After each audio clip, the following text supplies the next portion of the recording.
सोलापूर तालुक्यातील बोरामणी येथे पहाटे घडलेल्या भीषण अपघातात एका 65 वर्षीय शेतकऱ्याचा दुर्दैवी मृत्यू झालाय। वसंत शंकर आवटे असे मृत शेतकऱ्याचं नाव असून ते आज 15 मे रोजी पहाटे 4:30 वाजण्याच्या सुमारास घराजवळील पाणी टाकीजवळ वॉकिंग करत होते। यावेळी भरधाव वेगाने आलेल्या अज्ञात वाहनाने त्यांना जोरदार धडक दिली। या अपघातात वसंत आवटे गंभीर जखमी झाले। घटनेनंतर परिसरातील नागरिक आणि नातेवाईकांनी तातडीने त्यांना सोलापूर येथील श्री छत्रपती शिवाजी महाराज सर्वोपचार रुग्णालयात दाखल केले। मात्र डॉक्टरांनी उपचारापूर्वीच त्यांना मृत घोषित केले। वसंत आवटे हे बोरामणी गावातील कष्टकरी शेतकरी म्हणून ओळखले जात होते।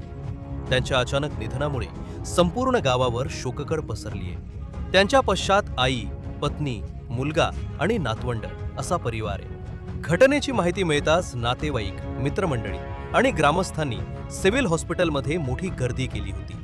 अपघातानंतर अज्ञात वाहन चालक फरार झाला असून पोलिसांकडून त्याचा शोध सुरू आहे। या प्रकरणाचा अधिक तपास पोलीस करत आहेत।